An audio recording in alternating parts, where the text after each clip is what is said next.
It is so powerful to join you here today with the Asian Pacific American Labor Alliance National Convention.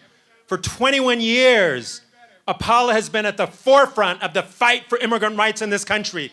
We were one of the first organizations within the House of Labor to say it is time to open up the doors of the American labor movement to immigrant workers. It is time to fix our broken immigration system. It is time to stop the repression in immigrant communities, to lift up the voices of those who have been in the shadows, and to demand meaningful immigration reform.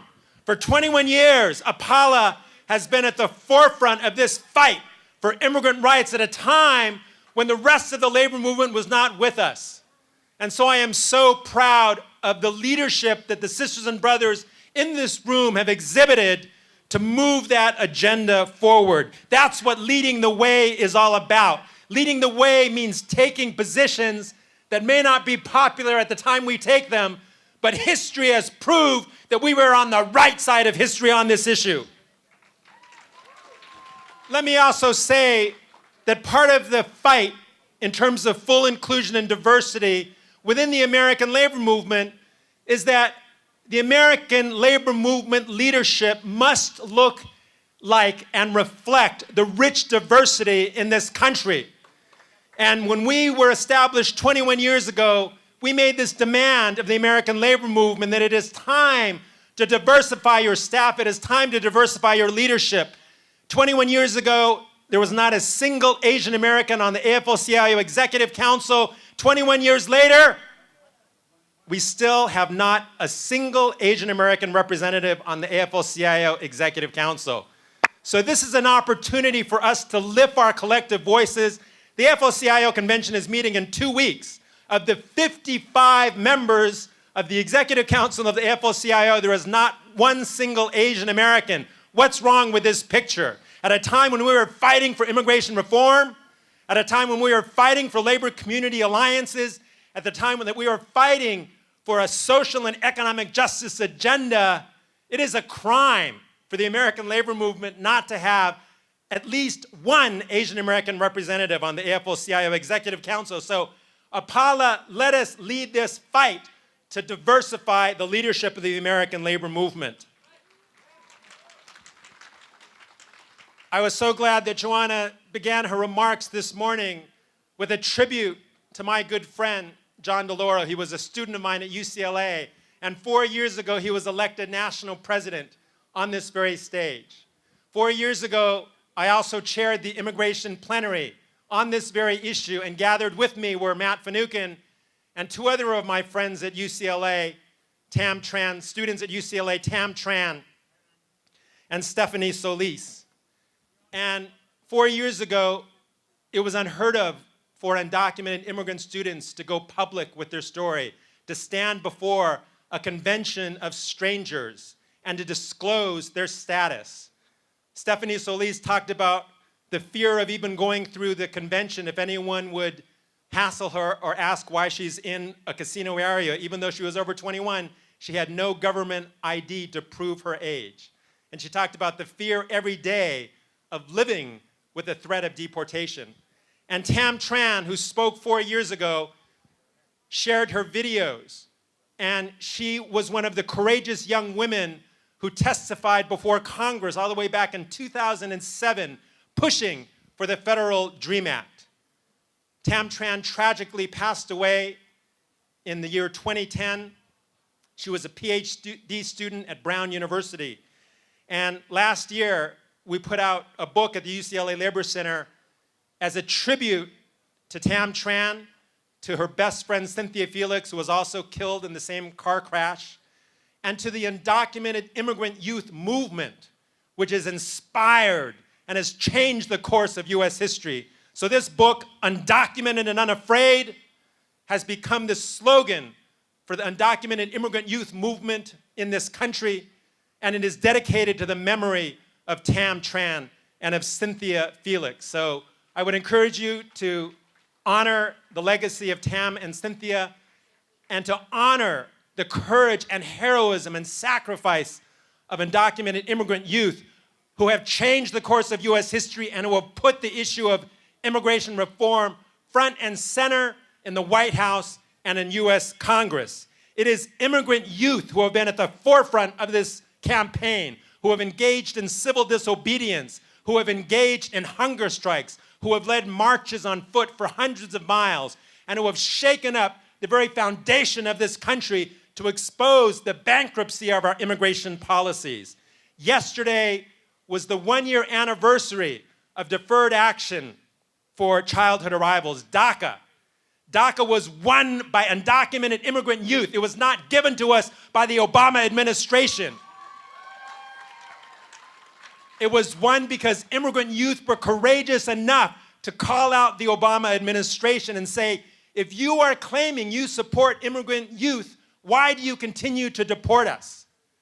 And so while we call out today the Tea Party-dominated right-wing Republicans in Congress who are holding up the process of immigration reform, while we are doing all we can across the country to demand that Congress do the right thing on immigration reform, let us also be very clear that the track record of President Obama has been atrocious on the issue of immigration, that he has deported more people under his administration than George Bush deported under 2 administrations.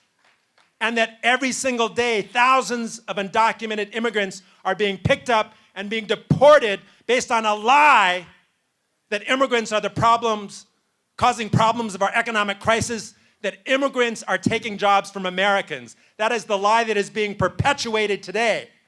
And so while we fight for immigration reform, while we call out the Republicans in Congress who are blocking us, we also need to say to President Barack Obama, not one more deportation, not one more deportation. Stop the deportations in our communities. Stop terrorizing communities of color in this country.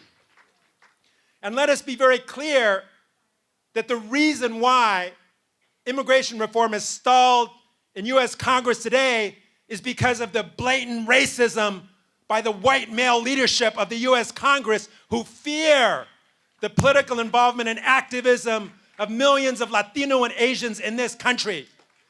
Asian and Latino immigrants and other immigrants throughout the world built this country. We built this country from the ground up. We have sweated and slaved and toiled in the fields and the factories, in the hospitals and the cities through generations.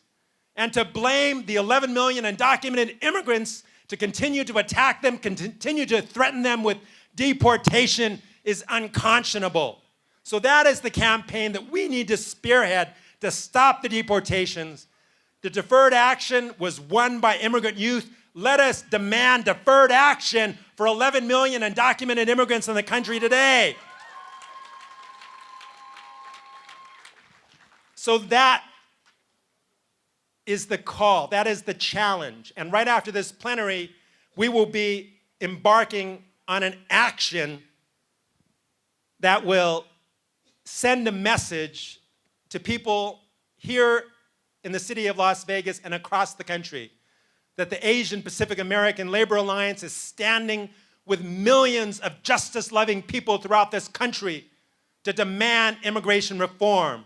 That we are standing to provide a voice to those who are still living in the shadows. That we are fighting for the historic role of immigrants within our society, and that we are fighting against a House of Representatives that is fighting tooth and nail to maintain an apartheid-style system in this country that relegates millions and millions of hardworking Americans into marginal status within the shadows. That is the fight today. So are you going to join me at the march today?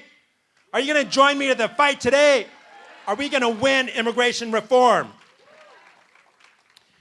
2 years ago at the APALA convention in Oakland, some of the most powerful speakers at our convention were the voices of immigrant youth. And I'm so glad that they came up on stage today to join us in the Pledge of Allegiance. What a contradiction for young dreamers to come up on stage pledging allegiance to a country that refuses to acknowledge them as one of our own. What a contradiction. And yet, it is their courage and heroism that has gotten us to where we are today on the fight for immigration reform. So it was 2 years ago that we launched the very first Dream Summer, a national internship and scholarship program for DreamAct students around the country. And it was an amazing event. And Ju Hong, who led the Pledge of Allegiance today, was a participant in Dream Summer 2011. He was the first Asian American undocumented immigrant youth to engage in civil disobedience not once, but twice. And it is his determination, it is his courage that represents the spirit of this immigrant youth movement.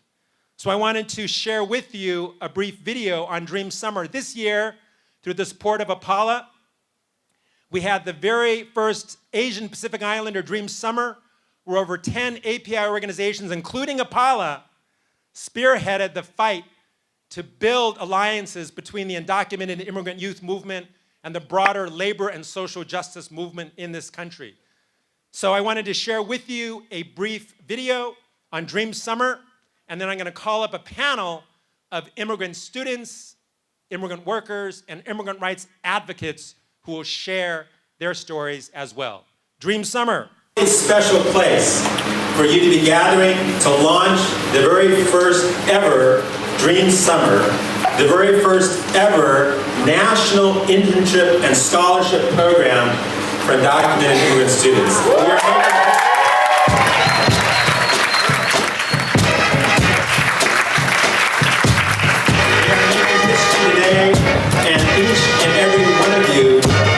Continue to make history in the months and the years to come. And if you will look around this room, I guarantee you that the people that have come together for this event are going to be leading forces within our society for social and economic justice. You will be leading major institutions. You will be leading major organizations within our communities that will bring about a better society, a better day for people throughout this country. In 2010, the DreamAct student movement gained support from millions of people throughout the nation.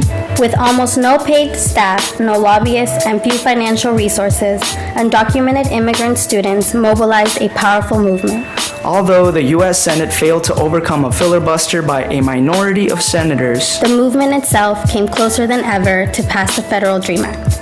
Undocumented young people displayed leadership necessary to bring this campaign to the forefront. These actions included the Trail of Dreams, a journey on foot for hundreds of miles, a national caravan from Los Angeles to Washington, D.C., hunger strikes across the nation, and civil disobedient actions in the halls of Congress. In order to allow these current leaders to continue to develop their leadership skills, the UCLA Labor Center and the United We Dream Network launched a national internship program for DreamAct student leaders called Dream Summer 2011. For a period of 10 weeks, DreamAct student leaders interned for social justice, labor, and community organizations. During the 3-day training, interns engaged in talking circles, trainings, and workshops. From Kent Wong, the director of the UCLA Labor Center, Reverend James Lawson, an iconic figure in the civil rights movement, Pablo Alvarado, the executive director of Endalon, Peter Shea, an immigration attorney, Tom Sines, president and general counsel for MALDEF, California Assemblyman Gil Cedillo, among many others. Dream Summer 2011 was a historic event. It created the space and network to connect with dreamers, professionals, allies, and organizations throughout the nation.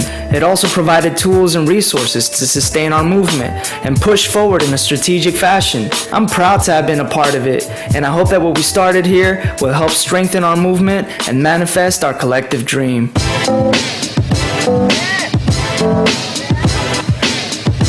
I am happy.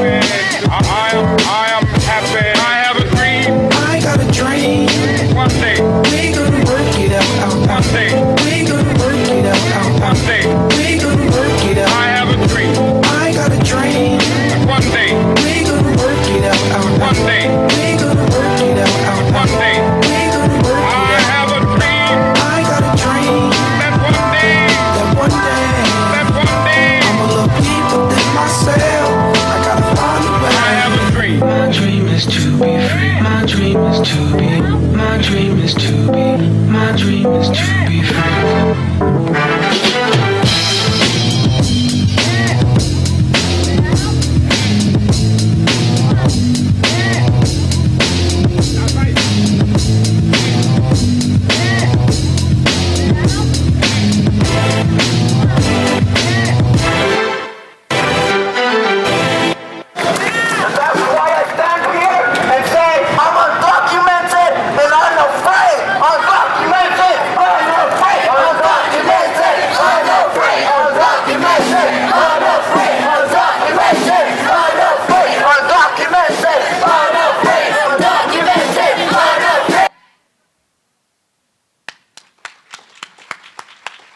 Could I call up the panelists now to join us on stage? With us today, actually we have 3 Dream Summer interns who have been working to build for this APALA convention. On stage with us today is Yves Gomez, who's been working out of the national office. I also wanted to recognize Ju Hong, who's been working out of the Alameda Central Labor Council office to support this. And Regem Corpus has been working out of the UCLA Labor Center, working with the LA APALA chapter to build for the APALA convention. And we have an extraordinary group of leaders from the API Undocumented Youth Movement. I also wanted to call up on stage Sylvia Aho, Ingrid Cruz, Christine Nguyen, and Tolu Olubumni, please. Could you all join us on stage? Come on up. So we are going to have voices from immigrant youth, immigrant students, immigrant workers, immigrant rights advocates today. And I really want to encourage you to take this message back to your chapters, to your unions, to your communities, that there is power when immigrant workers and immigrant students lift up their voice. For so many years, they have lived in fear and in the shadows. And it is really crucial that we provide opportunities within the labor movement, within the Asian American community, within the broader community for social justice to hear their voices. So I'm gonna call up each and raise a question. Where did Yves go? Is he? Okay, he's our first one up. So I'm gonna ask a short question of each of them. Please have a seat. I'm gonna ask a short question of each of them. They'll come up to the mic. And then we will open it up for questions from the floor as well. And so, as I indicated, Yves Gomez is a student at the University of Maryland. He's one of the undocumented student leaders with United We Dream, and he has served as the APALA Dream Summer intern this summer. So I wanted to ask Yves, could you tell me about your story as a DreamAct student and about your Dream Summer experience?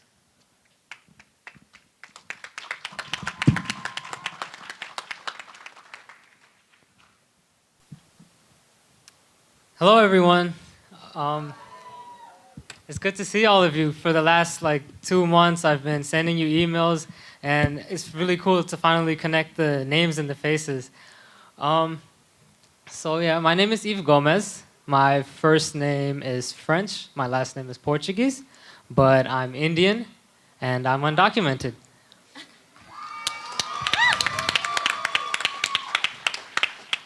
And for me, I'll be completely honest with you. Getting involved in this whole DreamAct campaign was never my choice. I will admit to you that I was this happy, almost middle-class American kid, just like so many of my peers at school. And my biggest concern in life were, Mom, what's for dinner? And when am I going to finish my homework so I can play video games? Just like so many of you, my parents came to this country with nothing in their hands. My dad's from Bangladesh, my mommy's from India, and they came here to seek better opportunity and to provide myself and my younger brother with opportunities they didn't have growing up. So my parents had an ongoing immigration case, a political asylum case, so they were always able to get work permits. So growing up, just like so many of you, my parents worked endless hours. We were impoverished, but childhood innocence is bliss. So I never really connected to any of that. And I just remember after my mom was able to get her college degree, she was able to become a college professor doing computer science. I always took my parents for granted. I was not grateful for all the things they do for me. And it wasn't until my senior year of high school that our immigration case was finally denied. And for the first time in my life, I saw my family experience what so many, millions, 11 millions of undocumented families face. My parents started working under the table. My father had to quit his job at the hotel and start working on the table at the restaurant. My mother had to quit her job as a college professor in computer science. She had to quit her PhD studies and start helping him out. And then I remember in 2008, my parents were coming home from work one afternoon, and the police officer pulled my father over because he had a blown taillight. And I'm guessing that the officer checked his immigration records when he arrested and he pulled him over, because 5 days later, it was actually August 9th, 2008. 7 in the morning, ICE comes and they raid our home. And that was the last day I saw my father. And as the officers put handcuffs around his hands, he just looked me in the face and he said, "You have to be strong. You have to be there for your mom. You have to be there for your brother." And the following 6 months were probably the toughest time, was the toughest time in my life, when I had to watch, when my dad was in detention in Pearsall, Texas, and he would tell me stories of Yves. There are kids just like you, they're 16 years old, and every night they wait by the trash can because they don't get enough food in here. And they always ask us for any leftovers. My mother, granted we got a good attorney, she was able to get a 1-year extension, but on the basis that she would have to wear a tracking bracelet. My mom was a college professor, she was a teacher, she was a loving mother. And I think that a tracking bracelet is something we put on an animal or a criminal. That's like if, I know there are many teachers here in the audience, that's like if someone criminalized you for being a teacher and loving your family. And I remember she'd have to check in to the Baltimore office every morning, drive home, and then drive all the way to Northern Virginia just to teach, just so she can keep taking care of myself and my younger brother. And at that point, just to see her struggle so much, because no kid wants to see their parents suffer. And at that point, I said, I'd rather see my mom be deported right now because I cannot bear to watch it. And ultimately, that is what happened. In February 2009, my dad was deported.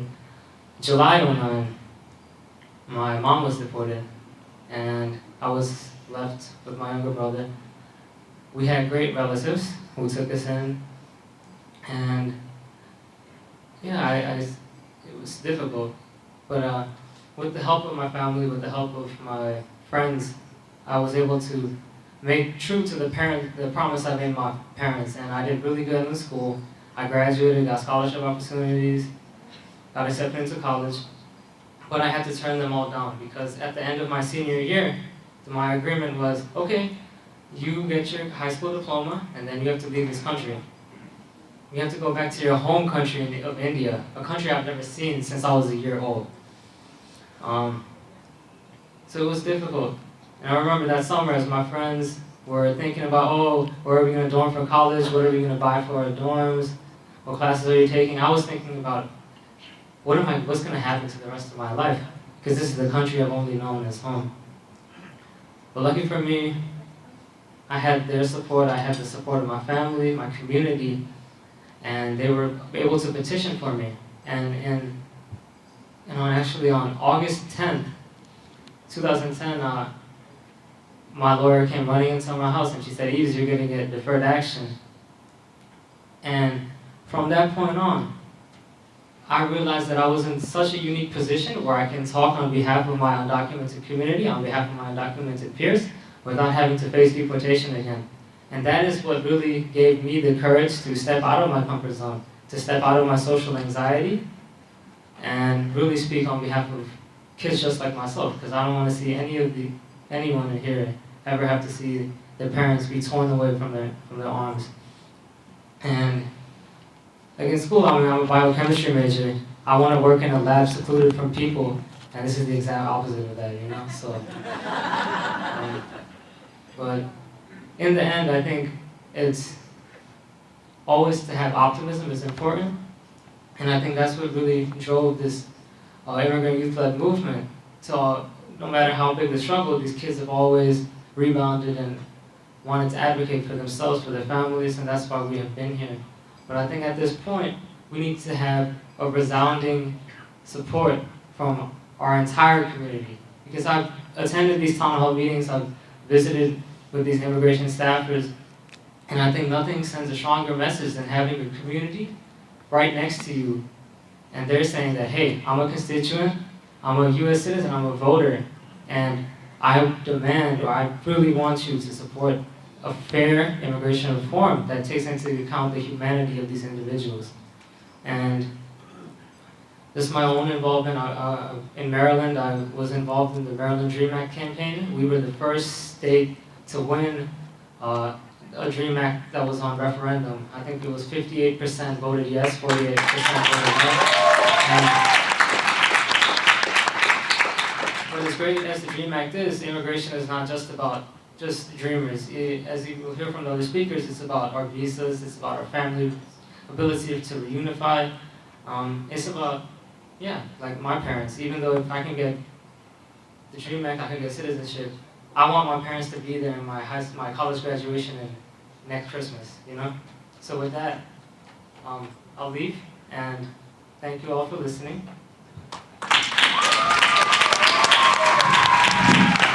Thank you, Yves Gomez. As I said, it takes a lot of courage for undocumented immigrant youth to step forward to share their stories, but indeed their campaign has changed the course of U.S. history. Just last Wednesday, the DREAM Act 9 were released from incarceration from Arizona. These were 3 courageous dreamers who self-deported, who went to Mexico, who reunited with 6 other students who had been deported or had voluntarily left under the Obama administration. And so the 9 of them attempted to cross the border and were held in detention. And there was a national campaign. Over 30 members of the US Congress signed a petition calling for their release. And I am so proud that 9 days ago, the DREAM 9 were released from custody in Arizona. That is the power of the immigrant youth movement, and that is the type of action that we need to win comprehensive immigration reform.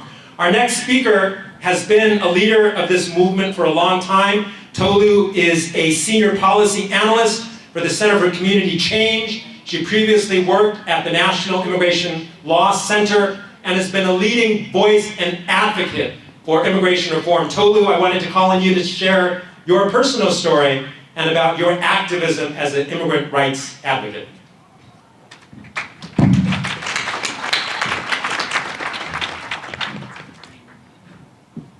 Thank you so much, Kent. Good morning, APALA. Good morning. How are you guys doing? Great. Okay, I have to ask one favor. I need you guys to give a resounding applause to Yves and just sharing his story the way he did and bearing his soul. You're incredibly brave. Thank you. Thank you. You know, I have to say, it is such an honor and a privilege to be here today. And I am so excited. The speakers today have been phenomenal. I am re-energized and I am just ready to go. Are you guys ready to go? Yeah. Fantastic. Well, let me tell you a little bit about myself. You know, in Kent's introduction, he decided to leave off probably the most important part of the reason that I'm here today, which is because I'm a dreamer. I came to the US from Nigeria when I was 14 years old. I have a chemical engineering degree. I've not been able to work a day as a chemical engineer because of my undocumented status. For years, I was lost, trying to figure out, what do I do? How do I move forward? I can't get a job. Okay, I'll try to leave the country. I couldn't. You have to be legal where you are. And I was in a very bad place. And in 2008, the presidential elections came around. And it energized me. And you know, I'm going to quote Secretary Clinton, or former Secretary Clinton, and say that that campaign helped me find my voice and my power. And I decided shortly after the election that I wanted to volunteer. I'd been following the DREAM Act for many years. I'd be eligible for the DREAM Act. I guess I should begin with that. And I'd been following the DREAM Act for many years through many lawyers. I remember the lawyer that broke my heart the most. I live in Maryland, and I drove all the way from Maryland to Pennsylvania to go to this lawyer who's supposed to be phenomenal and would solve all my problems. And I went to this lawyer, and I sat hopeful in his office thinking, okay, we'll figure this out. I've been to many other lawyers, but I've been told that you're the best and we'll work it out. And he looked at me and he said, there's nothing I can do. With the way the law is right now, there's no out for you. Your option is, you know, he said, "You're a pretty young girl. Find a nice man and get married." Not okay. That is not the option that our immigration system should give to any young, aspiring immigrant. That is not acceptable for that to be the only recommendation. But I decided after that, I cried, I will admit, for a long time, and I was very broken. But when the elections came around, I dusted myself off, and I decided that I wanted to volunteer. I wanted to support immigration reform, support the DREAM Act, the hope that I am hanging my life, the legislation that I'm hanging all of my hope and my life on. I wanted to do something to help. So I emailed the National Immigration Law Center, thinking that I would go in a couple days a week, answer some phones, maybe file something, just do my small part to help. I started there in December 2008. And today I stand before you, an immigrant that has been able to do amazing things. From that one act of selflessness to say, I want to volunteer, I want to help. Today, I'm a senior policy analyst at CCC. I've watched hundreds and hundreds of immigrant rights advocates and dreamers benefit from our work, my work, the contributions that I've been able to make. I've had the privilege of meeting and building relationships with senators. I had the honor of introducing the president, a couple months ago. And all of that, because like you, I decided that I wanted to speak up.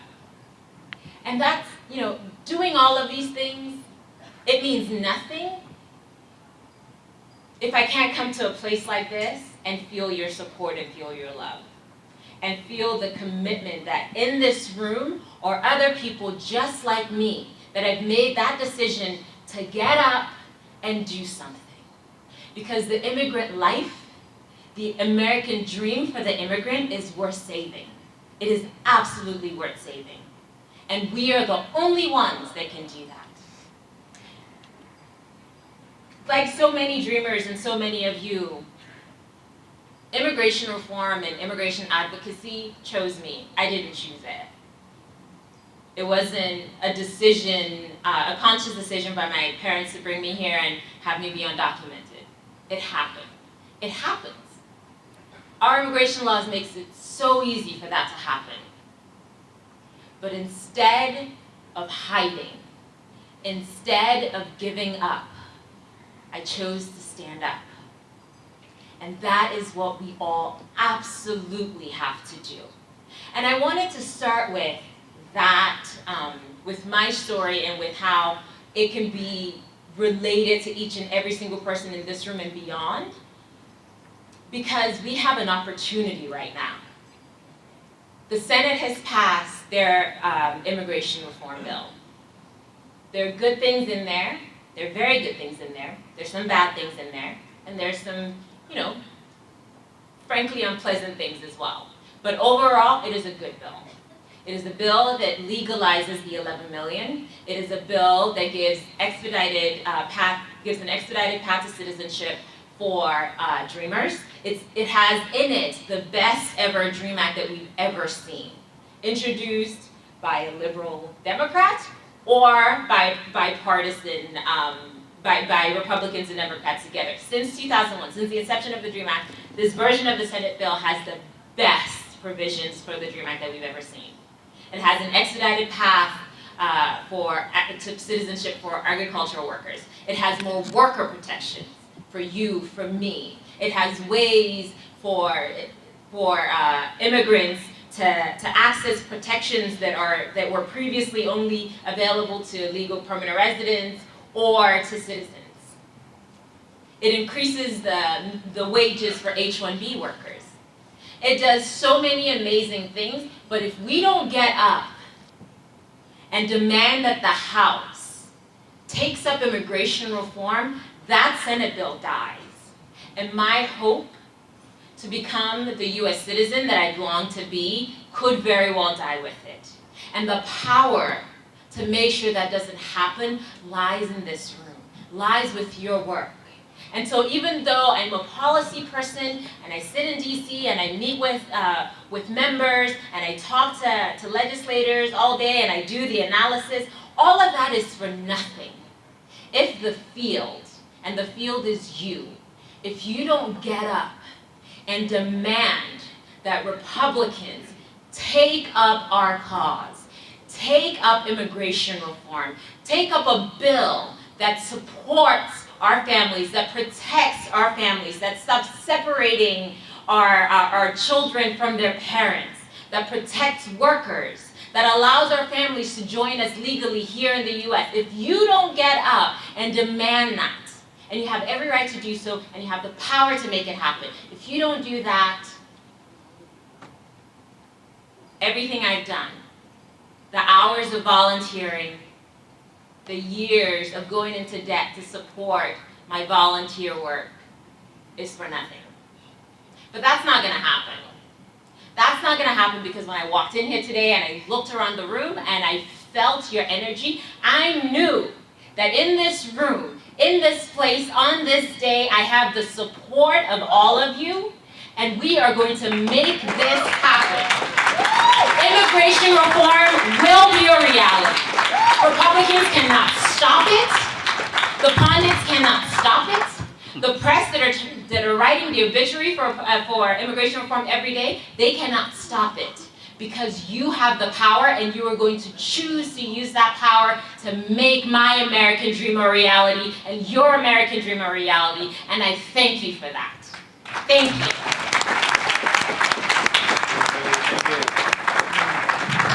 Let's give a big hand for Tolu.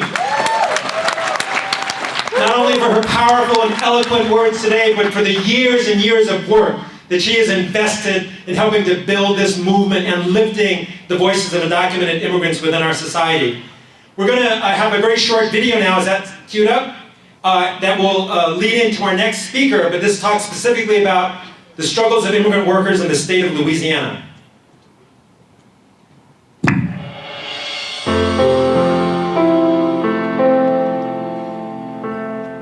If you're not an American, it's always your dream to come to America.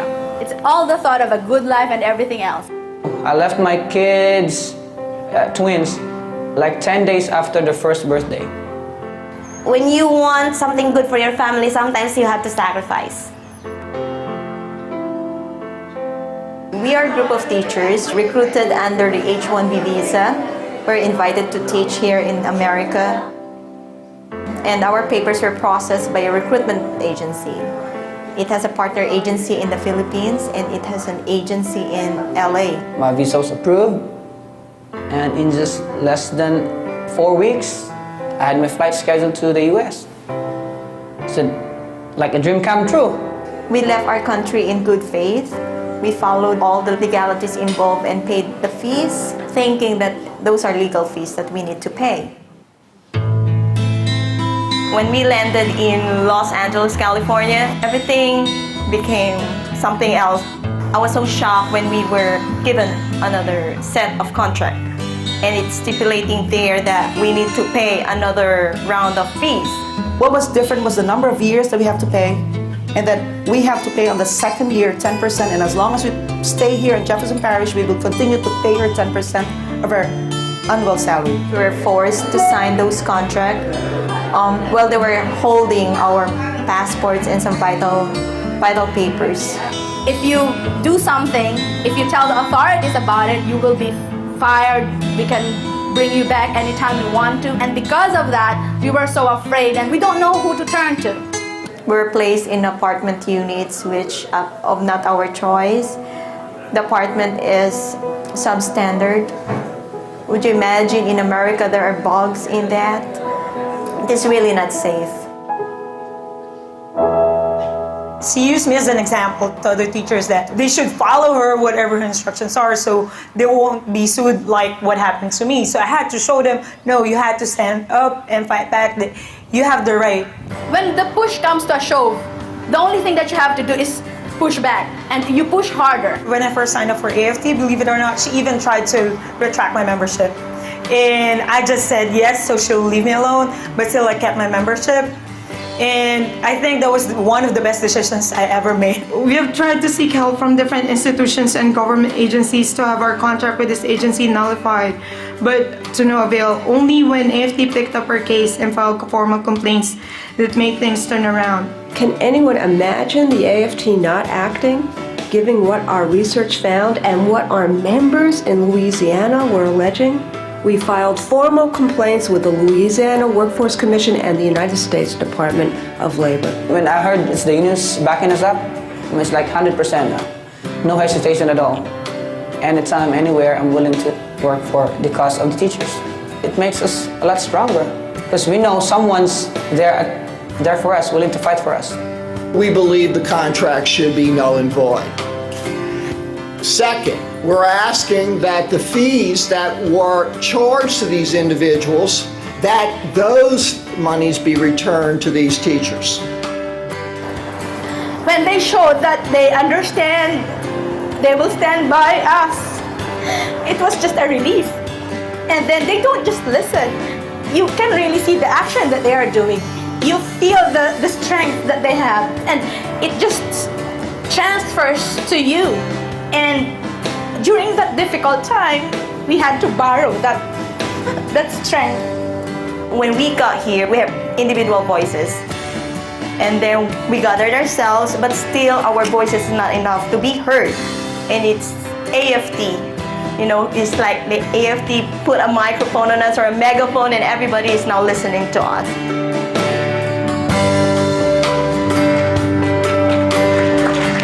So there's a big sigh of relief. So please help me welcome Ingrid Cruz, the president of the Louisiana Filipino Federation of Teachers and a member of the American Federation of Teachers. Ingrid.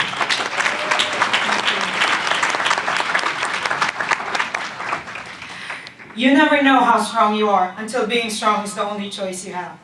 That's one lesson I learned after coming here in the US. My name is Ingrid Cruz. I speak to you as a skilled professional, a proud member and activist of the American Federation of Teachers, and as an H-1B worker whose clock is ticking. I came here in the hope to get a better life for my family, while at the same time fulfill my calling as a teacher. But the process I had to go through coming here was not as easy as was shown in the video. I was one of the 350 teachers that was a victim of exploitation and indentured servitude by a US-based recruitment agency. Back in 2010, with the help of the American Federation of Teachers, we won the case at the Louisiana Workforce Commission. That same year, as some of you may already know, we also filed a federal lawsuit in the Court of California with the help of AFT again and the Southern Poverty Law Center against the agency and its owner due to our abusive and coercive business practices. We made history by being the first group to have received class certification in a human trafficking case. After a 2-week federal court trial in December 2012, the jury found that the agency and its owner as guilty of unfair business practices and misrepresentation and awarded the 347 teachers $4.48 million. They claim to have no assets, so we'll never get that money back. But it was not about the money. The victory is a vindication for us that we were able to stand up for our rights, and our contract with the agency is now null and void. We thought that after those cases, we can all finally move on and finally live the American dream. But we were wrong. This past few months, the agency has been sending derogatory letters about us to different institutions, like the Philippine Consular Offices, World Education Services, and ACRAO. These are institutions that evaluates our transcripts as equivalent here in the US. She also sent a letter to the USCIS, claiming that we have committed fraud by using falsified credentials. And because of that, we can no longer request a copy of our own credentials from West Evaluation without getting a permission first from the agency, making it difficult for us to transfer and look for other jobs. Not only that, my district, after receiving an anonymous letter accusing some of the Filipino teachers of using fake transcript of records, has conducted an investigation, leaving us Filipino teachers with tarnished credibility even after proving it wrong. Mind you, that was an anonymous letter. As for me, 5 years, 10 months, 20 days, and 2 Teacher of the Year awards later, since I stepped foot in this country, my struggle continues. I'm about to max out my 5 years of allowable stay in the US under H-1B visa. In that 5 years, I was able to develop 3 levels of robotics program at my school. I am what they call a one-woman academy because I handle and teach the whole Academy of Robotics, where 6th graders start with learning how to build Lego robots and program them. In 7th grade, they use these robots to conduct science experiments. In 8th grade, they then proceed in learning how to write codes of program in C++, and then eventually build an underwater robot that they bring to Texas for competition. Unfortunately, my district was initially denied of their permanent application for the third preference employment-based petition. So now I'm at risk of going home back in the Philippines with nobody with the same passion and training to take over my class. I teach 99% minority students. Most of them are at risk. These students look forward to the learning activities that we do in class. Some of them are siblings of previous students that have waited for years to get into the school. Most of them have been working hard since 6th grade to get into the underwater robotics class. But all of that, all their anticipation, motivation, and excitement will go to waste because our current immigration system makes it difficult for workers like me to stay despite of the contribution I bring in. That is the reality of the current immigration system. I hope that my story will help put a human face on this visa program and make clear some of the reforms that are needed to ensure that workers are not exploited and that their fundamental rights are protected. Lastly, I would like to make a call to action to APALA. Please help us reach the American dream with self-respect and dignity. Thank you. Let's give a big hand to Ingrid Cruz.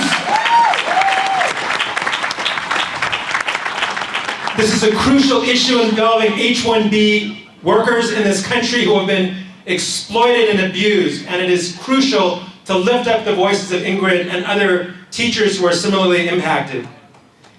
Our next speaker is Nguyen. She is with UDW AFSCME 3930, and it is an Orange County District Chair. And Christine, could you please share me your family's immigration story and about why your union is taking up this fight? Christine is a little nervous, so let's show her some love.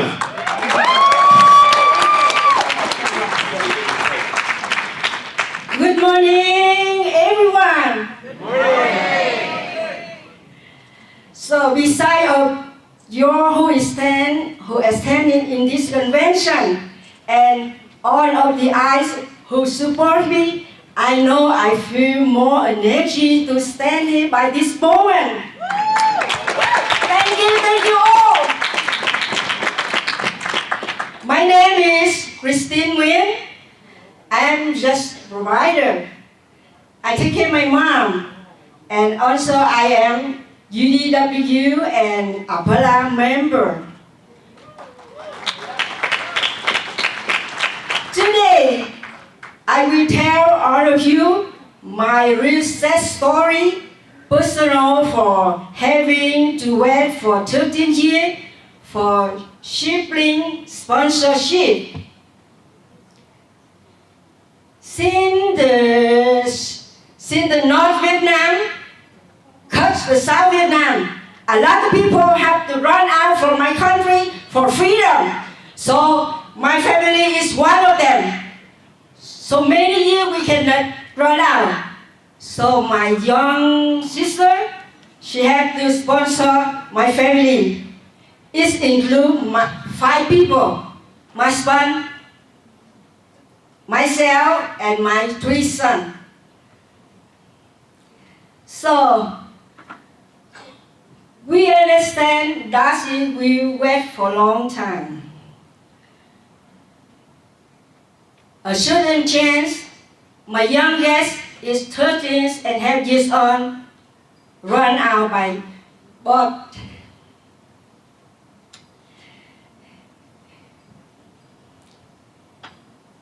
And the rest of us have to stay in my country until the day we have to get interviewed in Saigon City of Vietnam. That is 13 years. During 4 months to make a paperwork, so we flight to Los Angeles is 13 years, 4 months. Just me and my husband only. Because when we get interviewed, they cut out of my 2 sons because they are over 22 years old. When I come to the United States, I select my youngest. He is graduate student. He's architect 2 years already. So that's it. Thank God. That's my happy for the last line. And also after that, I try to get the citizenship, and we support again my 2 sons. The single one is go with us after 8 months, and the other one have family, so he have to stay after 6 years. So they come here with his wife and 2 daughters. Now we are united after long year of separation. So I know that sibling sponsorship is long and hard for everybody. So we know all of us have to support that program. Let the people keep doing to sponsor for their family, and like brother and sister. And we wish with our power we can make it shorter than before I did. And I think all of us have to join every rally to support for that program, so we can keep this and our voice will heard.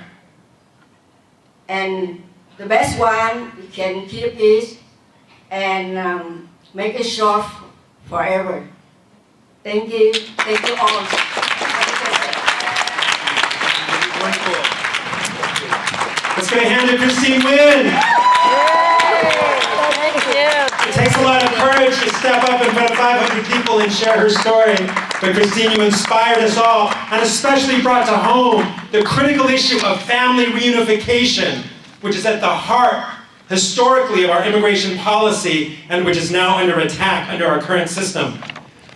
Our final speaker is Sylvia Aho. Sylvia is a Pacific Islander from Tonga. She is a member of the Service Employees International Union 775. And the question to Sylvia is, what is the importance of the fight for citizenship? Sylvia.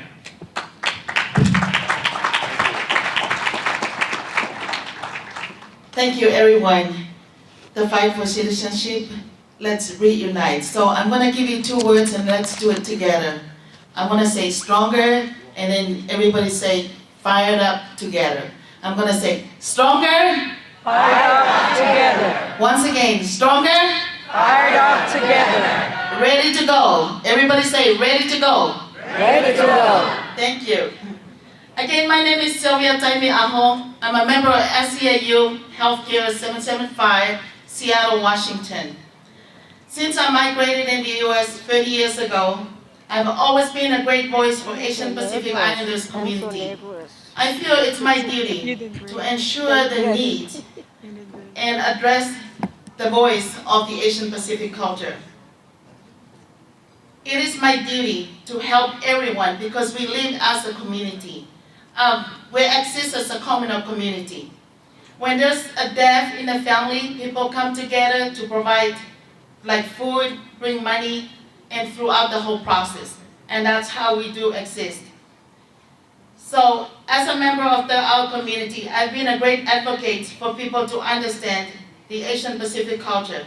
Some of the work that I have done as a legislative level is to educate them what it means to have strong family ties and the importance of the Asian Pacific Islands community to stay together.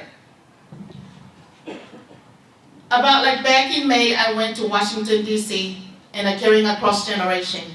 One of the keynote speakers, she's an American born, her name was Julie. Back in the end of her story, I keep hearing her saying something about Tonga. Tonga is where a little island that nobody knows. It's the little islands in the South Pacific, nearby Samoa and Fiji. And then when I came up to her, her caregiver is from the islands of Tonga. Part of her speech, she said, without the caregiver from Tonga, she won't be there today. She got her bachelor's degree from Stanford University, no one to give her. When she was 3 years old, she became disabled.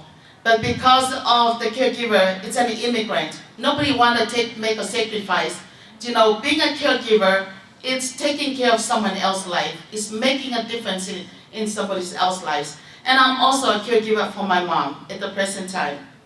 As a former board member at Asian Pacific Cultural Center, it's called APCC in Washington State, my goal is to bring cultural awareness in helping our PI immigrants transition in the United States. During my volunteer time, I help my community get familiar with available resources once they migrate here. I educate the community the importance of civic education, become better citizens, and helping out with many other things. Like I'm an interpreter through medical, legal matters in court, driver's license. I like the immigrant, to become, to get the opportunity as everyone does. 2 months ago, I became part of the American Dream team. Throughout our union to work on common sense immigration reform, we did a lot of field work by knocking doors, educational workshops, building relationships with other organizations, and also making calls to Congress. Passing a pathway to citizenship is important to me because I migrated from Tonga to find better opportunities and live the American dream. And also to have others, improve the standard way of living to all human beings. I earn a living in this country without depending on any public assistance. However, we have one thing that is still carrying our family apart. We are separated with our youngest brother, who is still back in Tonga. After many years of traveling back and forth, we made the decision to settle here in the United States. In 1993, my father passed away unexpectedly. We tried to bring our brother to come and say farewell to our father. We wrote letters. I'm sorry, this is the hard part. We wrote letters to the ambassador. We're sending the letters from funeral home. My brother never get a chance to see his father. What happened to the land of the free? What happened to the values of human dignity? What happened when we say, in God we trust? What happened to the worth of all human beings, that we're all made in the image of God? It is dehumanizing. There's so many obstacles just trying to reunite with our youngest brother. My mother came to this country 23 years ago. My mother, who is 90 years of age now, wishes every day, when will I be able to see my son again? We are all American citizens. How much longer could we explain this pain that we live with every day? We have close families serving in the military, but still we cannot proclaim the freedom. My brother visits Australia and New Zealand twice a year and return home, but he can't even get a visa to come here in America to see his 90 years old mother. We American people come from many places, and there should be a fair and easy way to understand the process for reuniting our families. Please take a moment to think, how would you feel if you're separated from your child, mother, brother, or sister, with no hope of when you can ever see them again? Our life in this world is limited. just always think what we sing, and what we're so proud of this country, the land of the free. What happened to the land of the free? What happened to In God We Trust? Please join me together. APALA, put the legislators understand the values of human dignity and worth of all immigrants. They were all made in the image of God. No one is made of image of God is illegal. Thank you all. Thank you, Sylvia, for those powerful words. So we in APALA for 21 years have been fighting for a pathway to citizenship, have been fighting for family reunification, have been fighting for H-1B workers, have been fighting for dreamers, and our fight is not yet over, but we are close to victory. We are close to victory. And so I want each and every one of you to join us today in a march for immigrant rights, to let Las Vegas and Nevada and the rest of the country know that APALA is in the house. We are fighting for immigration reform. We are fighting to stop the deportations. There are things that you can do back in your home cities. Organize events to lift up the voices of immigrant workers and immigrant students. Organize events in your communities, at your union halls. Use this book, Undocumented and Unafraid, as a tool. We have books on sale. See Regium Corpus in the back if you want a copy of this book. Host a Dream Summer Intern for 2014. Support the movement of immigrant youth. This is a powerful movement. Millions and millions of lives are at stake. 70% of Asian Pacific Islanders are immigrants. So this is an issue that directly impacts each and every one of our families. Let's give a big hand to Yves, to Tolu, to Ingrid, Christine, to Sylvia. Let us lift our voices. Let us fight for immigrant rights. Thank you very much. Thank you.